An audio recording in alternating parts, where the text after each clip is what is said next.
Bueno, a nosotros nos tocó el texto de Moruno y Fernández de justicia ocupacional. Yo te voy a explicar lo tendrían que lo que agregar entendí. acá en la diapositiva el nombre del autor, chicas. Sí, perdón. Y los datos de Lo ustedes pasamos por también, alto. porque también me faltaba el dato de ustedes. Ok. Sí, lo tenemos que modificar. Bueno, voy a explicar lo que entendí del texto. Sí. En la primera parte hace como referencia a que por lo que se abrió la terapia ocupacional, o sea, la influencia que tenía, se abrió como una nueva rama que es la de terapia en comunidad. Y que por eso mismo empezaron a haber nuevos conceptos que necesitaron fundamento teórico para hacer referencia de qué trata cada cosa. Como por ejemplo lo de privación, alineación y justicia ocupacional. Y privación y alineación, bueno, dice que privación fue un concepto que empezó por un autor que era Whitford, que hablaba de cómo influía en las cárceles como los hábitos de las personas con discapacidad. Entendí que eran con discapacidad, no sé si eso lo entendí bien o mal, eso, profe, decímelo vos. Sí, no era solamente con discapacidad. Personas en situación de vulnerabilidad, pero bueno, él habla de todos. Bien. Bueno, y dice que privación es cómo influye cómo implica la influencia de una entidad o circunstancia que le impide a una persona adquirir o disfrutar algo. Y hablaba sobre todo de las cosas tecnológicas, o sea, como algo de afuera le perjudica en su conocimiento, ¿o no? Sí. Paren que me olvido de esto. Y alineación, bueno, sostiene que el materialismo influye más a la persona porque quizás trabaja mucho más tiempo del que realmente le gustaría, porque por ahí no es lo que, como lo que, para que... Esto tiene que ver con lo que vimos la semana pasada, que las compañeras también habían explicado. Lo que pasa es que Manuel Fernández tenían el mismo tema. Claro. Así que tendría que Sí, ser bueno, más... es eso, lo de la alineación, que sostiene que el materialismo puede influir más en la persona porque quizás está más trabajando que haciendo tareas significativas.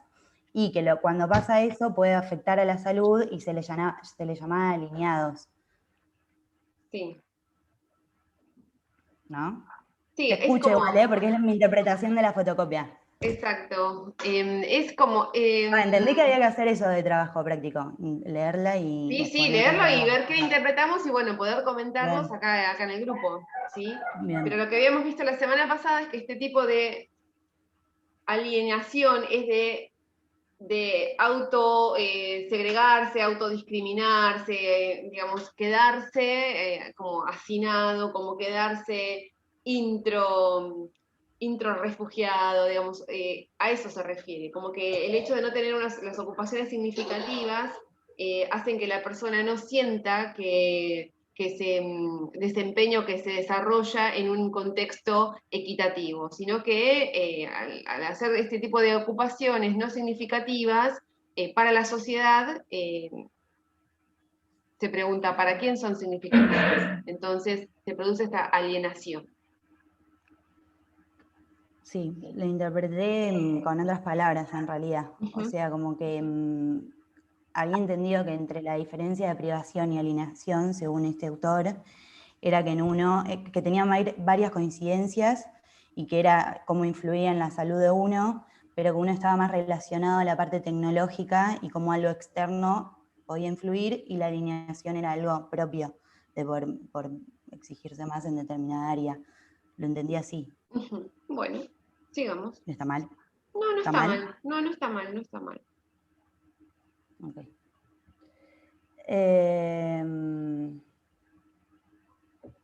Por esto.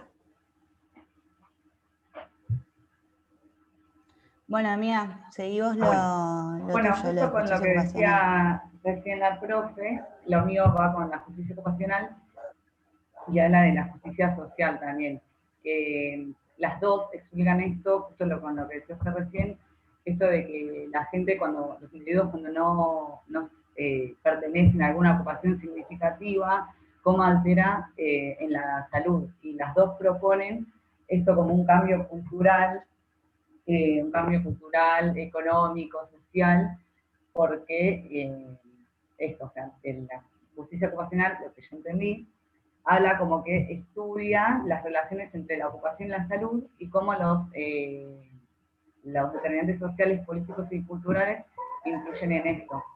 Y como que su manera de trabajar es que el individuo pueda empoderarse y poder manejar el entorno y elegir las ocupaciones. Y la justicia social lo que quiere también es lo mismo que la justicia ocupacional, el poder modificar eh, la participación de la gente en las ocupaciones y cambiar esa igualdad de oportunidades y recursos como para que todos tengan acceso a ocupaciones que sean eh, significativas socialmente. Y también lo que la justicia ocupacional como que se une y nombra eso de la autonomía e independencia que siempre se habla en terapia ocupacional y los textos, y cita un par de definiciones y todas hacen referencia a esto, al poder elegir qué actividad hacer, la capacidad de controlar y elegir. Entonces ahí lo vincula precisamente con esto del término de justicia ocupacional, que es el poder elegir y controlar y que el individuo pueda elegir qué hacer. Y bueno, yo entendí más o menos eso. Sí, tal cual, que lo que comentaban las compañeras era que la privación y la alienación eran dos de las injusticias ocupacionales, o sea, cuando no hay justicia ocupacional, hay injusticia ocupacional. Y lo que hace la injusticia ocupacional es eso, ¿no? Llevar a que la persona se autodiscrimine en el sentido de que se autodiscrimina porque hay como una presión social donde el significado de la ocupación no es el que la sociedad espera. Entonces, se lleva a esa segregación, ¿no? Porque son ocupaciones no significativas. Entonces digo, el valor de la significación de la ocupación. Cuando vamos, no sé, pongo ejemplos muy burdos. Vamos a un centro de día y decimos, ay, bueno, que piquen papelitos. Bueno, pero que piquen papelitos ¿para qué? ¿Qué significado tiene? Ay, bueno, nada, que pongan los deditos. Bueno, ¿en dónde lo van a poner a los deditos? ¿Con qué objetivo? ¿Qué significado social tiene? ¿Y qué significado familiar? ¿Y qué significado para la persona tiene? La importancia del significado de la ocupación. Y esto lo vamos a ver después en un video que vamos a ver en el ámbito laboral. La significancia del trabajo. Ah, sí, mandalo a acomodar papeles, pero esos papeles, ¿qué significado tienen en todo un proceso productivo? Digo, ¿el significado se lo da la persona, el trabajador, o se lo da el contexto donde se relaciona la persona en ese mercado o en ese punto o en ese puesto de trabajo en esa empresa? La importancia del significado de la ocupación. Y como terapistas ocupacionales tenemos que hacer valorar esa ocupación, esa actividad, esa tarea, para que la persona sienta su inclusión a través de su desempeño en esa ocupación. Por más insignificativa que le parezca a la empresa, o sea, dentro de la empresa como terapistas ocupacionales tenemos que significar cada una de las actividades. Van a ver que después vamos a hacer los análisis ocupacionales. Y ahí en ese instrumento nos va a permitir categorizar las ocupaciones. Como terapistas ocupacionales tenemos que darle significado a cada parte de esa ocupación. Sí, corazón, ¿qué me decías? Yo no sé si está bien ese ejemplo, como relaciona esto que usted dijo, esto de que la gente como que se va autodiscriminando por no pertenecer a ciertas ocupaciones. Yo no sé si está bien este ejemplo, pero lo pensé también por el lado de cuando una persona adquiere alguna discapacidad física, producto, no sé, de algún accidente, y no sé, pierde la movilidad de miembros inferiores y queda en silla. Cómo capaz que de pertenecer a otras ocupaciones que antes le eran re significativas y ahora no pertenecer de la misma manera, cómo uno se va como alejando de todo. Exacto. Eso lo vemos en las ART. Cuando veamos ART vamos a ver eso. a veces no quieren volver al trabajo, porque claro, antes era, no sé, o cumplía una función muy significativa ejecutando una máquina, debido a la máquina, qué sé yo, sufre una amputación, y entonces, ¿a qué trabajo vuelve? Si su rol, su protagonismo era a través del uso de la máquina. Entonces, todo eso psicológicamente hay que trabajarlo, porque subjetivamente a la persona le afecta. Entonces, bueno, es muy, muy interesante estas cuestiones que hoy podemos ver y que hoy se pueden trabajar y que hoy son aceptables en los ámbitos laborales. ¿Mm? Profe, igual le quiero hacer una consulta porque ahora me desorienté. Por ejemplo, ¿qué diferencia hay entre las chicas en el concepto de privación y de alineación y de justicia con el autor que leyeron las chicas la clase pasada y esta? Porque yo entendí todo mal, o no sé. ¿Me explicó con la pregunta? Sí. O sea, a lo mejor no lo entendiste porque los autores son los mismos, son Townsend y Wilcott, que trabajado por otros autores, pero en el caso de ustedes por Moruno y Fernández. Entonces, nada, pero son los mismos conceptos de alineación y de privación. Así que seguimos en la misma línea, pero tomado por otros autores, y esto, específicamente... No, sí, pero por lo que entendía, como que el concepto iba variando y se iba modificando todo el tiempo. Entonces yo interpreté que ahora el concepto de privación y alineación era lo que había puesto acá. Pero bueno, lo relacionaba con estas cosas. Y por lo que te entiendo a vos, es más generalizado.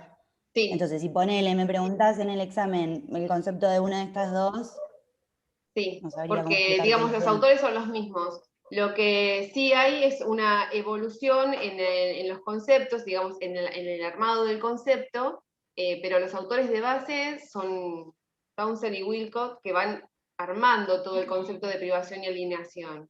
Y algunos le agregan otros, como el de las compañeras, que eran 4, 4 injusticias sociales, ocupacionales, y acá tenemos 2. Entonces hay todo un avance y una amplificación y una modificación. Son conceptos que se van reformulando y evolucionando como conceptos. De hecho, todavía, lo dijeron la semana pasada las compañeras, no hay una definición exacta de la justicia ocupacional y la injusticia ocupacional. Van surgiendo porque es cíclico y se van aunando y sumando nuevos conceptos y nuevas categorías, así que no estás mal, Flor, quédate tranquila. Ok, quería ver más o menos cómo era. Bueno, era esto. Muy bien. Gracias. Pará que no tengo ni idea. ¿Cómo saco acá ahora la pantalla? Tenés que volverla. Arriba de todo tenés Stop share. De acá abajo. que dejar de compartir. Stop share. Arriba de todo de la pantalla. O la profe también puede dejar de compartir. Ahí está. Gracias. Muy bien. Bueno, chicas, chicos, seguimos. Perdón. Seguimos con el otro grupo. Yo había escrito recién en el chat, no sé si alguien ya iba antes o puse yo. Ah, ok. Ya estamos. Nosotras, buen día, buenas tardes, perdón. Nosotros tenemos el texto de Guajardo sobre terapia ocupacional y los derechos humanos. Ahí comparto la pantalla. Share. No sé si se ve. Ahí va. Sí, ya está. Ah, ok. Bueno. No sé si están mis compañeras. Sí, acá estoy. Ah, ok. Bueno, el paper se llama Reflexiones críticas acerca de los derechos humanos, contribuciones de la terapia ocupacional latinoamericana, y bueno, está relacionado con el concepto de trabajo que estuvimos viendo anteriormente, en esa misma clase, digamos.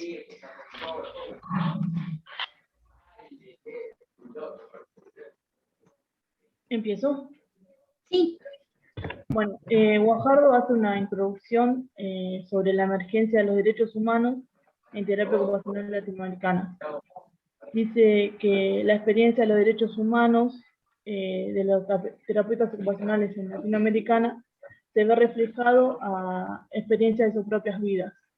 Y habla desde 1960 hasta 1990 sucedieron un par de sucesos que de 1960 hasta 1990 los países sudamericanos vivieron bajo dictaduras militares que restringieron la participación social y política de la población. Esta represión política no solamente implicó pérdidas de vida, freno a la libertad de expresión, participación y empobrecimiento masivo de la población, imposibilitando una vida digna. También habla que en el año 1980 hay una lucha mayor por los derechos civiles, políticos, sociales y económicos en los países que llega al fin de los gobiernos autoritarios. Entonces, este momento político produce un extenso impacto en la sociedad y se empiezan a organizar movimientos sociales y políticos para garantizar políticas sociales amplias y movimientos focalizados en intereses específicos. Por ejemplo, la lucha por los derechos de las personas con discapacidad, derechos de los niños y los jóvenes en sectores populares. También la desinstitucionalización de las personas con trastornos mentales, entre otros sucesos. Dice que los sujetos, grupos y colectivos empiezan a concientizarse del derecho a tener derecho. Entonces, esta lucha por los derechos sociales iba buscando la reducción de la inequidad, opresión y explotación. Emerge el uso de conceptos como ciudadanía, emancipación y empoderamiento. Dice que en el año 1980 los terapeutas ocupacionales se sumaron a los procesos de desinstitucionalización y movimientos sociales que buscaban el fortalecimiento de los grupos y colectivos sin acceso a los derechos, con miras a la construcción de una ciudadanía. Y dice que todavía continúan desarrollándose en Latinoamérica prácticas de TO comprometidas con la libertad, el derecho a la vida, la igualdad, la autonomía y la participación social. Distintos países hicieron la reparación de los derechos civiles, políticos, sociales, económicos y culturales, y los terapeutas ocupacionales han articulado a esos contextos. Pero, sin embargo, la problematización del papel de la TO puede ser considerado un punto en común entre aquellos que buscan alternativas diferenciadoras de su perspectiva cognitiva.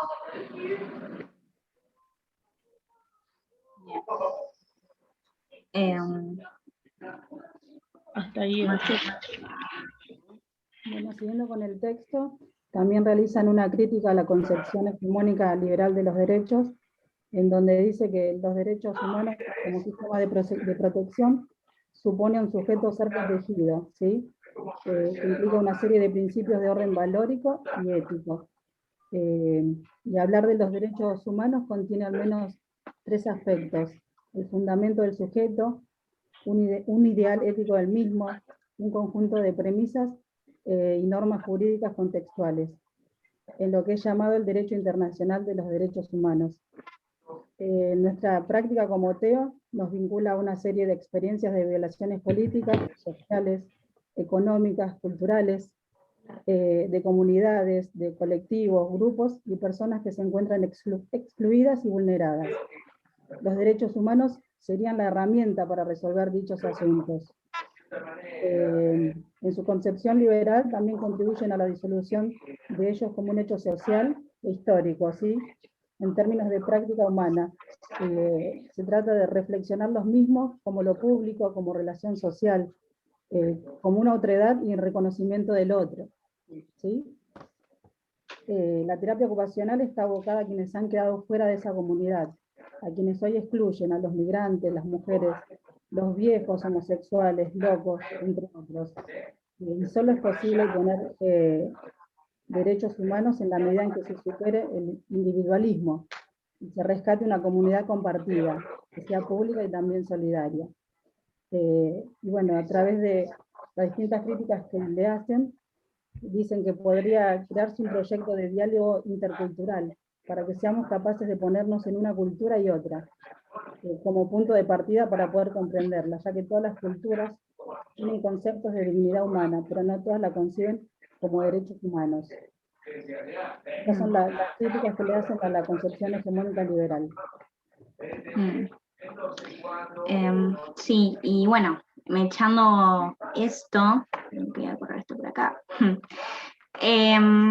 Bueno, habla sobre cómo nosotros como teos y nuestras prácticas tenemos que considerar estos derechos humanos, y el primer punto de partida en esto es empezar a contextualizar y a poner en hechos históricos cómo nacen y salen los derechos humanos. O sea, como dijo mi compañera, en lo que es en Latinoamérica tienen un gran peso en los 80, ¿por qué? Porque veníamos de una dictadura cívico-militar. Entonces, lo que dice es que este orden liberal, neoliberal también, lo que hace es invisibilizar que los derechos humanos tienen un contexto histórico, nacieron, y siempre la causa es la comunidad, siempre, nada, eso, como que parece que hoy en día nacemos con derechos humanos y los derechos humanos están y son totalmente vacíos y apolíticos y están ahí como en una Biblia sagrada que es la Constitución, y no, o sea, nosotros podemos seguir construyendo derechos humanos así como se construyeron en otros momentos de la historia, digamos, ¿no? Entonces es muy importante tener presente que son consecuencia de y que tienen un contexto sociohistórico.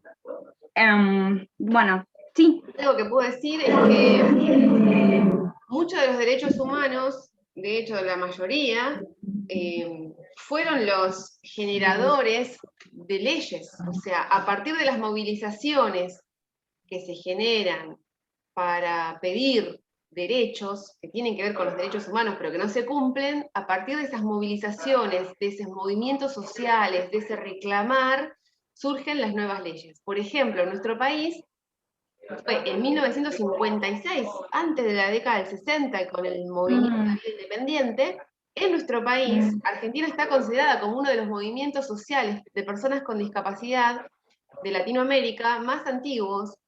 Hay un autor, un historiador que es francés, Gilles Bregain, que habla de la historia argentina, de los rengos argentinos como movilizadores de derechos humanos, porque ellos mucho antes del movimiento de vida independiente ya venían reclamando por sus derechos. Hacen la ley del cupo del 4%, pero debido a que después, durante muchos años, estuvieron bregando por este derecho, hicieron un cacerolazo, cortaron la calle en el año 50 y pico, así que imagínense la movida y digamos, el impacto social que eso provoca.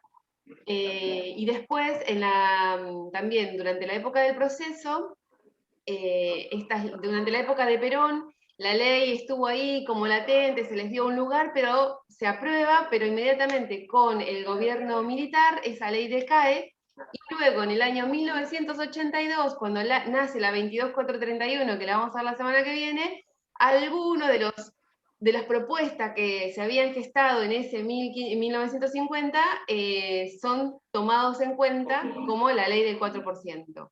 Pero digamos, estos movimientos sociales son los que realmente definen las leyes. Entonces, la importancia de movilizar, digo yo, de agitar para poder generar leyes, es la única manera de darnos cuenta como sociedad sobre la igualdad y la equidad de los derechos. Lamentablemente, las personas con discapacidad tienen que hacer estas movilizaciones, como lo hemos hecho las mujeres durante muchos años, para lograr al menos un reconocimiento, al menos que se hable de la igualdad de género. Entonces, por eso él habla de las personas trans, personas con discapacidad, migrantes, digamos, todos estos colectivos de minorías en los que no se piensan al momento de generar las grandes leyes.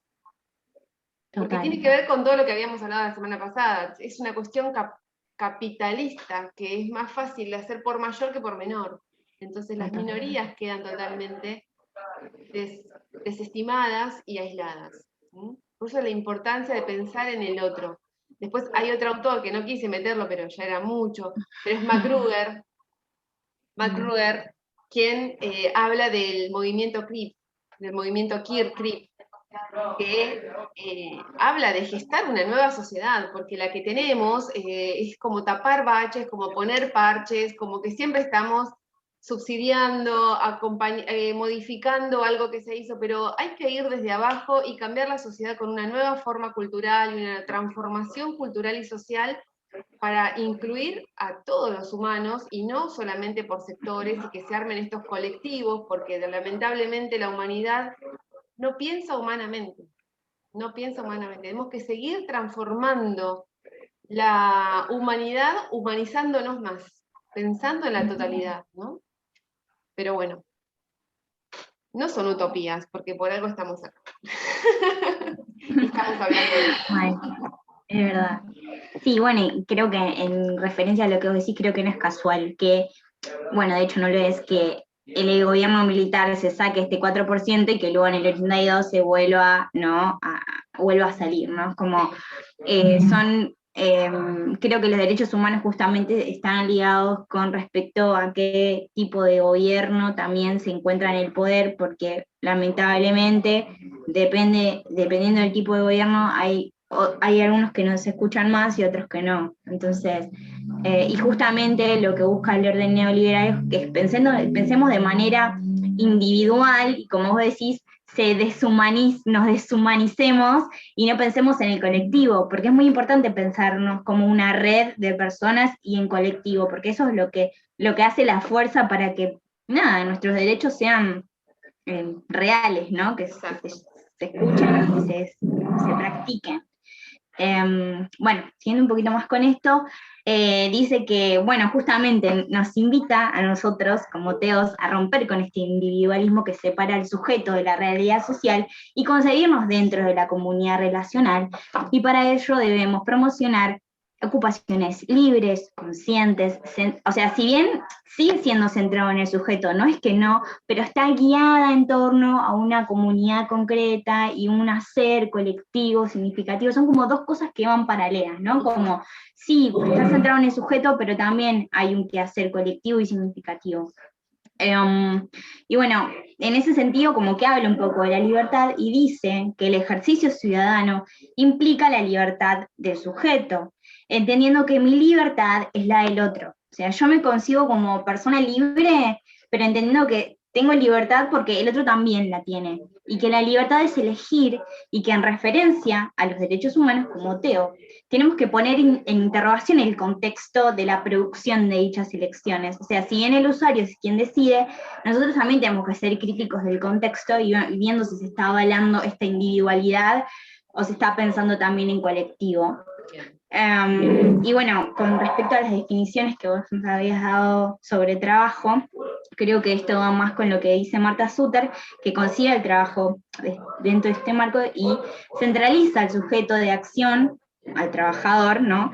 Pero también lo concibe dentro de una comunidad relacional, o sea, define el trabajo como el esfuerzo del hombre organizado, habla de hombre, de individuo y organizado dentro de un colectivo, en actividades de servicio o fabricación ejercidas en marco legal. Entonces, ella contempla los principios psicosociales, económicos, tecnológicos y jurídicos. Y bueno, finalmente, teniendo en cuenta los derechos humanos, la globalización impacta en el área laboral. O sea, en esto del el orden neoliberal que viene con la globalización, o sea, nos impacta a nosotros, impacta el área laboral, y necesitamos de los derechos humanos en dicha área. Entonces surgen políticas junto con el ejercicio del ateo para respaldar todo esto, ¿no? Respaldar el desempleo, bueno, entrenando gente con las exigencias tecnológicas, bueno, todo este proceso de rehabilitación laboral que nos habías explicado con anterioridad, ¿no? Y bueno, finalmente terminamos acá, que la compañera nos va a leer la conclusión. Muy bien.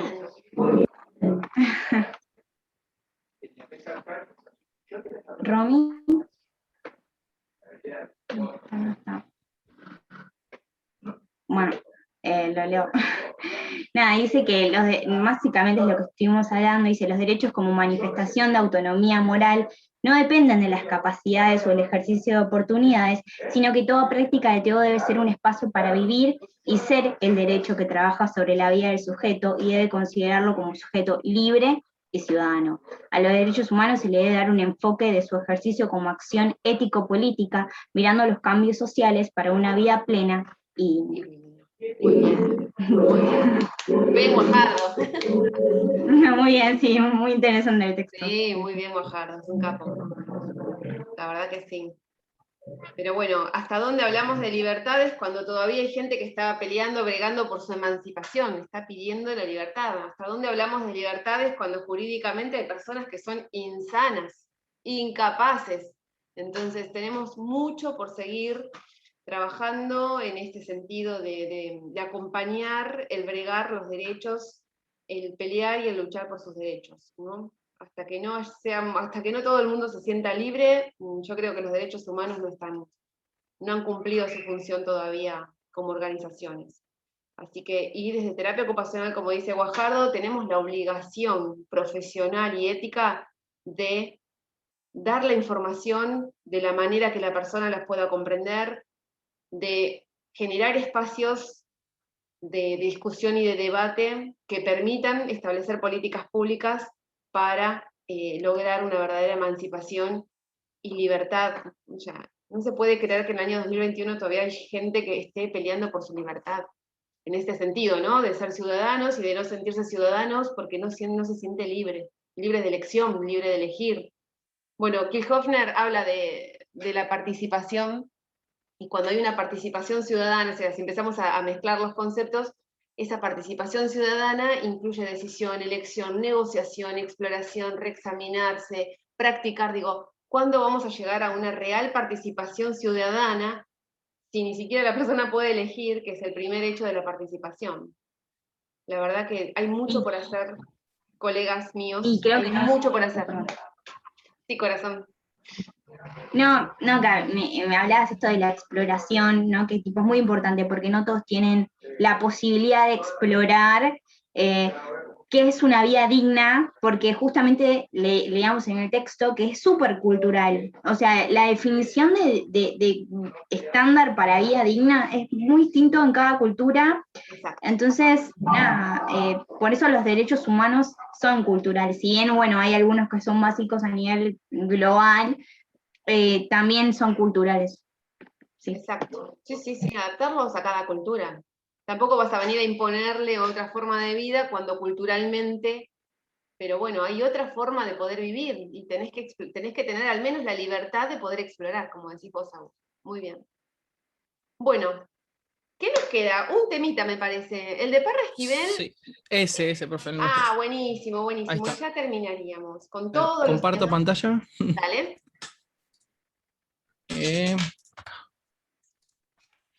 Ahí se está viendo. Ahí está. Bueno, con mis compañeras nos tocó el texto de Parra Esquivel, que bueno, es una terapista ocupacional colombiana que en 2015 realizó un trabajo de investigación, ¿no? Que bueno, es el análisis del concepto de justicia en terapia ocupacional. Que bueno, ahí pasé, sí, bien. Bueno, este artículo pretende abordar los temas de justicia entre los años 2000 y 2014 para el ámbito de TO. Un tema que ha generado una declaración por parte de la Federación Mundial de Terapeutas Ocupacionales que evidencia el vínculo entre la ocupación y la participación humana con los derechos humanos. También pretende identificar que existen varias concepciones de lo que llamamos justicia, que las relaciona con equidad, el utilitarismo, con la libertad. Y bueno, el trabajo también nos permitirá ahondar y comprender los siguientes conceptos, como son justicia social y justicia ocupacional por distintos autores, ¿no? Que acá tenemos un cuadrito que ahora lo va a explicar mi compañera. Muy bien. Bueno, hola, profe. Hola. Bien, acá en este cuadro, a rasgos generales, vamos a hablar un poco de justicia social y por otro lado justicia ocupacional. Las dos investigaciones importantes que se realizaron No sé cómo pronunciarlo al autor, Tibeu, ¿puede ser, profe? Sí, Thibault. Thibault, sí, en el año 2006, que, bueno, él dice que el enfoque está basado en la comunidad, que se tiene en cuenta la inclusión social, la participación en la comunidad, y él enuncia que los TEOs favorecen el cambio social, realizando acciones con las personas que realmente lo necesitan, poniendo al servicio de los más vulnerables el conocimiento. Después, por otra parte, otro autor, Simo y colaboradores, así decían en el artículo, bueno, habla que la justicia social está compuesta por dos dimensiones. Una es de tipo social y económica, también no sé cómo pronunciar al autor, Townsend y Wilcock. Y por otro lado, la otra dimensión que dice que es cultural, que la terapia ocupacional debe ser un servicio universal que beneficia a todo el mundo. Propone desarrollar una filosofía de terapia ocupacional transcultural que introduzca las intervenciones con ocupaciones significativas. Después, por otro lado, tenemos justicia ocupacional, donde habla de una promoción de un cambio social y económico para incrementar la conciencia individual, comunitaria y política. Habla también de igualdad de oportunidades para el desarrollo de ocupaciones que permitan a las personas alcanzar su potencial y experimentar el bienestar. Townsend y Wilcock definen que la justicia ocupacional como el reconocimiento y la atención a las necesidades ocupacionales de los individuos y las comunidades como parte de una sociedad justa y empoderada. Después, en la otra filimina. Ahí la cambió. Ahí. Bueno, y acá en estas son como los resultados de las distintas investigaciones que realizaron distintos autores. Acá, la verdad, no sé cómo explayarme, profe, porque cada... Sí, más que nada, profe, lo pusimos para tener más o menos claro, una referencia, el aporte de cada autor, como para que también sea más fácil para estudiar, para leer. El cuadrito estaba tal cual así en el trabajo de la TO y lo pusimos así tal cual estaba. Vamos a las conclusiones mejor, porque no nos vamos a acordar de lo que dijo cada uno, digamos, ella lo que hace es un análisis de todo esto. Claro, son muchos autores. Bien. Qué bueno, no sé si y tenemos que ser más todavía. Sí, es verdad. Bueno, no sé si alguna compañera, no quiero dejar sin hablar a ninguna compañera. Para ir terminando entonces, a modo de conclusión, habla que la justicia ocupacional es un concepto que fue diseñado, desarrollado y aplicado por los terapistas ocupacionales que va de la mano con los derechos humanos, pero aportando desde la concepción de la ocupación.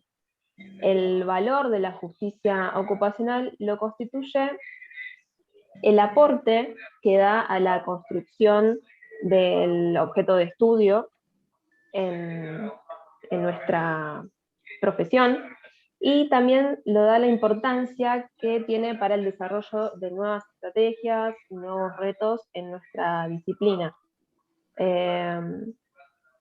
También es muy importante continuar construyendo conceptualmente la justicia ocupacional a partir de la reflexión en nuestra profesión y la experiencia que nos dieron, la experiencia dada por la terapia ocupacional. Después, bueno, este concepto se fue fortaleciendo a través de bases conceptuales, propuestas de procesos, relaciones con clientes, representantes o participantes y vínculos con temas como la inclusión, como son la inclusión social y la ciudadanía. Creo que ahí. Muy bien.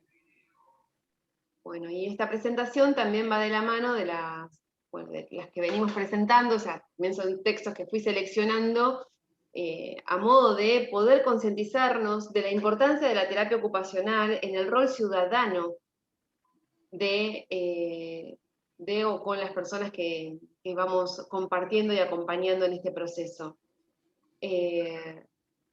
rol ciudadano que tiene que ver con sus derechos, que tiene que ver con la posibilidad de emanciparse, que tiene que ver con la posibilidad de hacer cumplir con sus derechos humanos, ¿no? Todos, dentro de todo, hablan de lo mismo, hacia el mismo enfoque, y con esto mi idea es que si bien el trabajo es importante, tiene que ver también con un rol social que significativamente afecta al desempeño de la persona. Entonces, tanto el trabajo como las ocupaciones son significativamente sociales, culturalmente, para la persona, y indagar, como dijo una compañera, indagar en el interés y en las expectativas que tienen las personas con las que a las que vamos a acompañar en este proceso, a fin de contribuir a sus elecciones. Tenemos que hacernos de nueva terminología, a mí me cuesta mucho, a veces, la mayoría de las veces, incorporar nueva terminología que me corra de este rol hegemónico, dominante y absolutista del terapista ocupacional con la palabra y con el que define qué tenés que hacer para poder rehabilitarte. Me cuesta un montón, por mi formación, por mi práctica. Bueno, nada, los invito a que me acompañen y a hacer este cambio y a incorporar nueva terminología para no hacer sentir mal a nadie, porque la verdad que a veces uno no se da cuenta y se pone la bata, como escuchaba el otro día en una persona con discapacidad mental de Chile, se ponen la bata y detrás de la bata eligen y deciden por nosotros, ¿no? Y hablan de nosotros. Entonces, bueno, escuchar al otro, como decía Bojardo, en la otredad, pensar en la otredad y acompañar en el proceso de decisiones, no imponer, ¿no? Invadir. Así que bueno, ese es el enfoque que le vamos a dar a esta teoría, pensando en ese trabajador y en todas las áreas que incluye el trabajo, no solamente un puesto de trabajo en relación de dependencia. Trabajo está compuesto por la capacitación, por el entrenamiento, por fortalecer habilidades, por puestos de trabajo competitivos, puestos de trabajo protegidos, microemprendimientos, emprendimientos autogestionados, cooperativas, digamos, poder contar con todo ese abanico de ofertas que permitan la participación de la persona de la manera más independiente y alcanzando el mayor, no quiero decir grado, el mayor, tampoco nivel, porque es como que el grado, el nivel, ¿no? Define la mayor autonomía posible dentro de sus posibilidades, ¿no? Y hasta donde la persona quiera y pueda. Entonces, de eso se trata nuestro rol. Bueno, excelentes presentaciones, la verdad que muy constructivas. Creo que se ha hecho un aprendizaje colaborativo y cooperativo en estos dos encuentros que hemos tenido con esta bibliografía. Bueno, ya saben que existe. Ahora sí, ya puedo colgarla en el campus. Lo que sí les pido es que antes, seguro las cuelgo mañana, las saco de los links de tarea y las cuelgo en el foro, por ejemplo, que no tienen fecha. Y sí me gustaría que le pongan el nombre del autor y las personas que han participado en cada presentación, ¿sí? Y ya con eso, mi idea era que al lado del texto colgarle el Power, así ya les queda el texto y el Power, por si hay alguna duda directamente ya está ahí, me permite hacer eso el campus, así que lo voy a hacer así. Bueno, ahora vamos a ver un video. Se los puedo dar de dos maneras. Una manera es proyectándolo desde el Zoom y luego hacer una actividad final que se llama índice en el campus, donde vamos presentando una palabra que se relacione con esta presentación. Y la otra es darles al link y dejarlos que lo vean cuando quieran, y cuando quieran pueden hacer también el armado de las palabras. Es muy interesante el video porque es también un psiquiatra francés, Christophe Deschores, que habla sobre, digamos, las cuestiones psicoanalíticas, subjetivas, del ámbito laboral. Bueno, en el año 2019 lo invitan a la Universidad de Buenos Aires de Sociología a dar una charla sobre el trabajo, y él especialmente habla de la precariedad laboral y de cuáles son esos aspectos de precarización que llevan a sufrir al trabajador en sus ámbitos laborales. La presentación que el autor hace se hace en 2 videos. Yo solamente les voy a presentar uno de los videos, el primero, pero bueno, no sé qué hacer, si presentárselos en el video así como Zoom, o darles el link que ustedes lo puedan ver y lo puedan hacer. Bueno, yo les... sí. ¿Es muy largo? Sí, son 40 minutos. Profe, nosotras tenemos compañeras en el grupo que no tienen internet y tuvieron que salir, así que si puede presentarlo y para que después ellas lo puedan ver. Bueno, entonces vamos a hacer así. Igual acá tengo 40 alumnos, así son 5:45. Bueno, vamos a hacer así. Les voy a colgar entonces en el campus el link. Ustedes lo ve cada uno en sus tiempos y en el momento que lo quieran ver.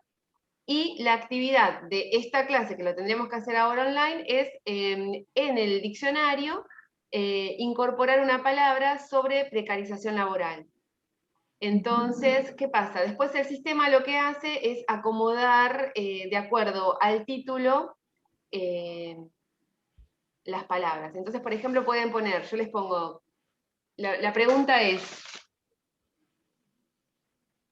¿qué factores identifica el autor como precarización laboral? Y entonces ustedes ponen, no sé, subjetividad o falta de subjetividad, o falta de amor, porque es muy, muy interesante realmente. Al principio se hace medio como pesado, porque hasta que le enganchan la traducción del francés al español, que hace ahí a una traductora de la Universidad de Buenos Aires, pero la verdad que es muy interesante poderlo escuchar, y lo que más me gustaría, más allá de que hagan esto del diccionario, es que el día de mañana puedan buscar más información sobre este autor, porque constantemente él publica cuestiones relacionadas a la psicosis laboral. Entonces, está muy, muy, muy interesante. Entonces, eso como actividad ya, si quieren hacerlo ahora, genial. Yo voy a estar acá conectada, cualquier cosa me preguntan, pero les mando el link y entonces completan desde el campus, eso no lo armé todavía, completan el índice. Lo que pueden ir haciendo es ir escuchando el videíto. A partir del minuto 17, habla acá Christoph, y van buscando palabras que significan precarización laboral. Christoph, yours. Ahí se los voy a pegar se los pongo en el chat. Entonces, ¿Son palabras que él menciona o que nosotros entendemos que están hablando de eso? Sí. Palabras que él menciona, o sea, él va hablando y va dando frases muy significativas de lo que significa la precarización laboral. Entonces, si lo pueden resumir en una frase, bien, pero para que todos podamos entender, es mejor que puedan hacer una frase, no tal cual la dice, pero sí relacionándolo con la precarización laboral. Mi idea es que puedan identificar cuáles son esos factores que él considera que llevan a la precarización laboral. Ahí se los voy a dar.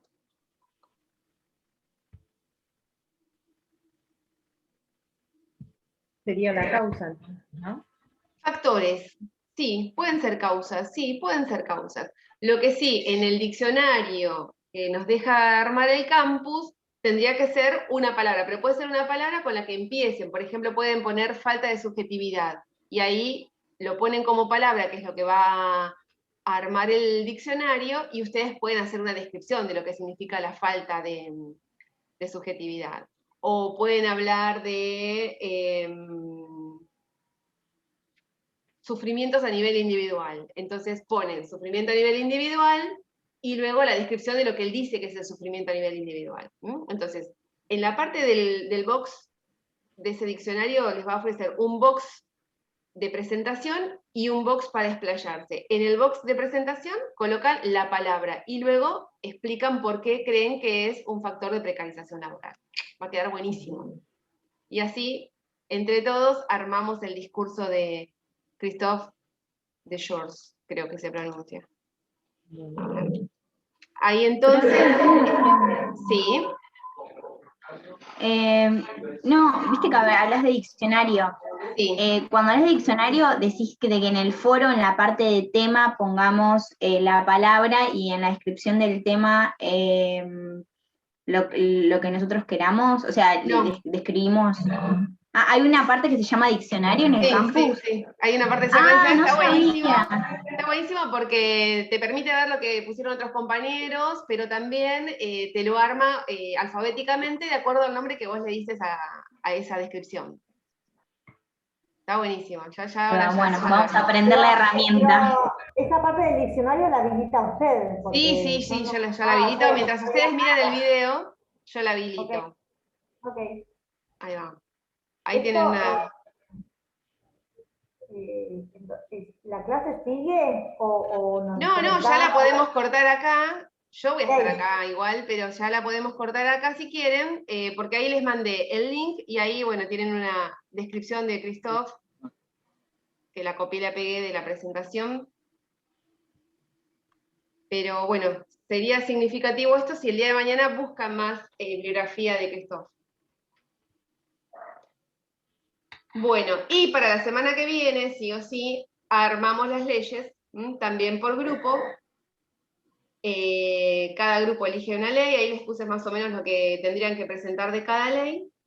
Antes les proponía armar un ebook muy interesante, pero bueno, nada, resultó lo de la tarea y el Power, así que lo hacemos directamente, o en un Power o en un PDF, que también queda bien, el desarrollo de la ley. ¿Sí? También 5 diapositivas, no más, para que sea rápido, ligero. No vamos a salir especialistas en leyes, pero sí necesitamos saber que existen esas leyes y cómo se relacionan desde terapia ocupacional y el ámbito de trabajo. ¿Sí? A quién están dirigidas, qué objetivos tienen. Más o menos nos guiamos con estas preguntas que usted puso para armar el PowerPoint. Exacto, sí, tal cual. Profe, una consulta. Sí. ¿Ya lo puso? No. Ah, porque dije no me parece. ¿Qué pasó?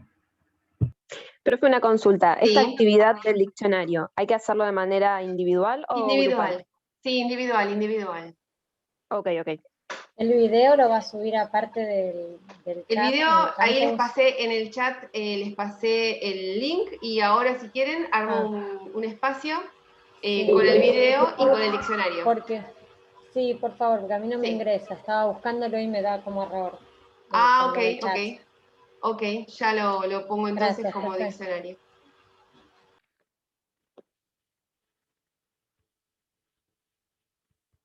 Bueno, ¿quieren que lo arme mientras tanto? Me corro un poquito y lo armo.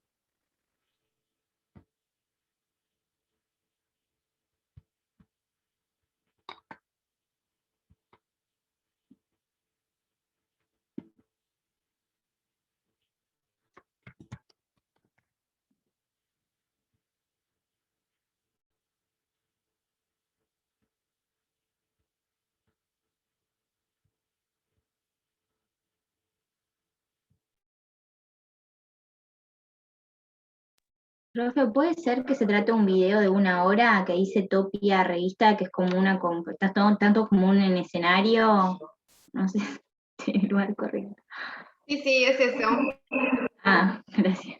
Es eso. Recuerden que es a partir del minuto 17, porque antes está otra persona hablando, que, bueno, sí es significativo, pero más me interesa que escuchen al autor, que es el que habla de la precarización laboral.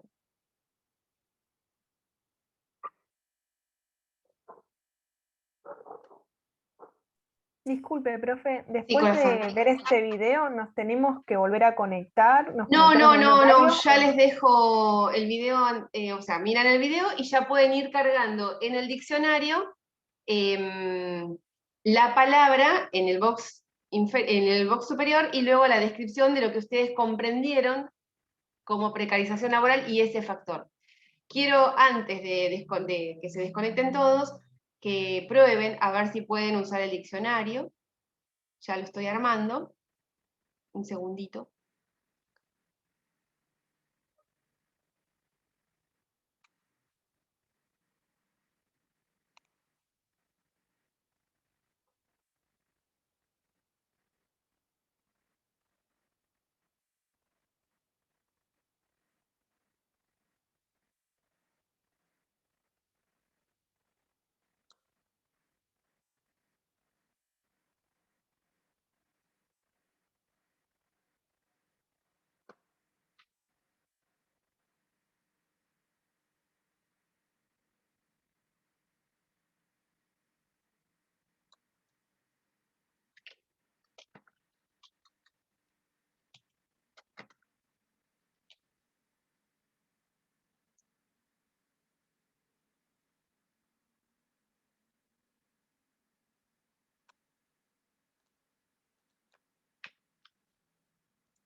A ver, ¿lo pueden ver ahí?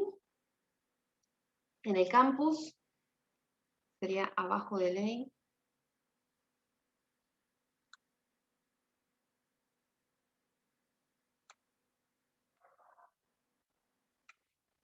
Abajo del marco legal. ¿Por qué?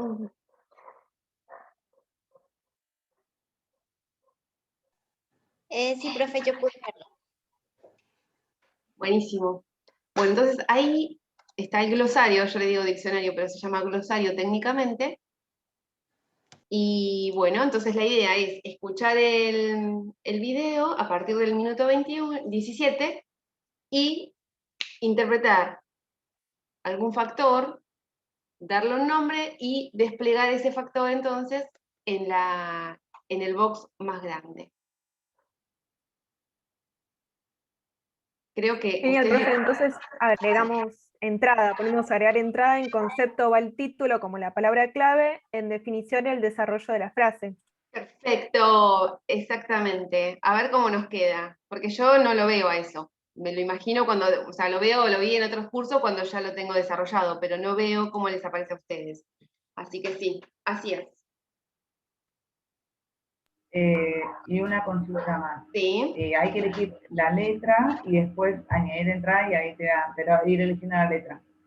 Ya cuando lo pones en el box grande, sí, creo que sí, que te tenés que elegir la letra, porque ya cuando aparece en el box grande, a mí ya me lo da organizado.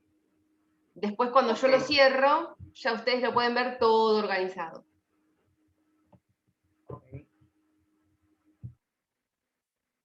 Son factores, no palabras relacionadas con la precarización laboral, digamos, factores que llevan a la precarización laboral. Entonces, eligen una palabra y desarrollan esa palabra como factor que afecta a la precarización laboral. Van a ver que son un montón, por eso, denle para adelante. Y no está el video completo. Si lo quieren ver completo, lo pueden linkear ahí después abajo del box de ese blog. Tienen la otra parte. Pero con que vean la primera, digamos, yo solamente les pido que vean la primera parte.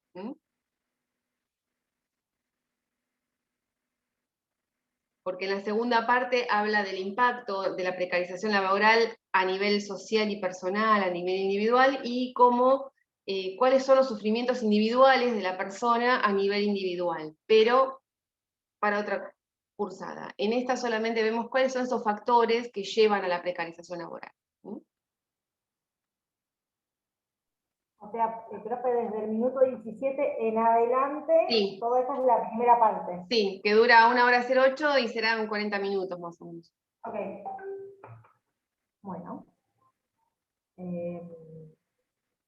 ¿Nos podemos desconectar?